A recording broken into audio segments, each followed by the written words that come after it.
every other proposal, and their number is legion, to displace us from cosmic center stage has also been resisted, in part for similar reasons. We seem to crave privilege, merited not by our works, but by our birth, by the mere fact that, say, we're humans and born on Earth. We might call it the anthropocentric, the human-centered conceit.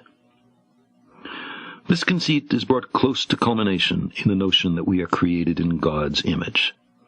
The creator and ruler of the entire universe looks just like me. My, what a coincidence! How convenient and satisfying. The 6th century BC Greek philosopher Xenophanes understood the arrogance of this perspective. Here's what he said. The Ethiopians make their gods black and snub-nosed. The Thracians say theirs have blue eyes and red hair. Yes, and if oxen and horses or lions had hands, and could paint with their hands, and produce works of art as men do, horses would paint the forms of the gods like horses, and oxen like oxen. One philosopher asserted that he knew the whole secret. He surveyed the two celestial strangers from top to toe, and maintained to their faces that their persons, their worlds, their suns and their stars were created solely for the use of man. At this assertion, our two travelers let themselves fall against each other, seized with a fit of inextinguishable laughter. That's from Voltaire's Micromegas in 1752. How much more satisfying had we been placed in a garden custom-made for us, its other occupants put there for us to use as we saw fit. There is a celebrated story in the Western tradition like this, except that not quite everything was there for us. There was one particular tree of which we were not to partake, a tree of knowledge. Knowledge and understanding and wisdom were forbidden to us in this story. We were to be kept ignorant. But we couldn't help ourselves. We were starving for knowledge, created hungry, you might say. This was the origin of all our troubles. In particular, it's why we no longer live in a garden. We found out too much. So long as we were incurious and obedient, I imagine, we could console ourselves with our importance and centrality, and tell ourselves that we were the reason the universe was made. As we began to indulge our curiosity, though, to explore, to learn how the universe really is, we expelled ourselves from Eden. Angels with a flaming sword were set as sentries at the gates of paradise to bar our return. The gardeners became exiles and wanderers. Occasionally we mourn that lost world, but that, it seems to me, is maudlin and sentimental.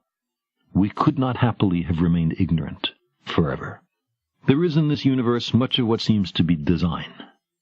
Every time we come upon it, we breathe a sigh of relief. We're forever hoping to find, or at least to safely deduce, a designer. But instead, we repeatedly discover that natural processes, collisional selection of worlds, say, or natural selection of gene pools, or even the convection pattern in a pot of boiling water, can extract order out of chaos and deceive us into deducing purpose where there is none. In everyday life, we often sense, in the bedrooms of teenagers or in national politics, that chaos is natural and order imposed from above. While there are deeper regularities in the universe than the simple circumstances we generally describe as orderly, all that order, simple and complex, seems to derive from laws of nature established at the Big Bang, or maybe earlier, rather than as a consequence of belated intervention by an imperfect deity.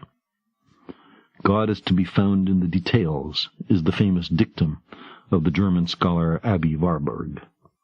But amid much elegance and precision, The details of life in the universe also exhibit haphazard, jury-rigged arrangements, and much poor planning. What shall we make of this? An edifice abandoned early in construction by the architect? The evidence so far at least, and laws of nature aside, does not require a designer. Maybe there's one hiding, maddeningly unwilling to be revealed. Sometimes it seems a very slender hope. The significance of our lives and our fragile planet is then determined only by our own wisdom and courage. We are the custodians of life's meaning. We long for a parent to care for us, to forgive us our errors, to save us from our childish mistakes. But knowledge is preferable to ignorance. Better by far to embrace the hard truth than a reassuring fable. If we crave some cosmic purpose, then let us find ourselves a worthy goal.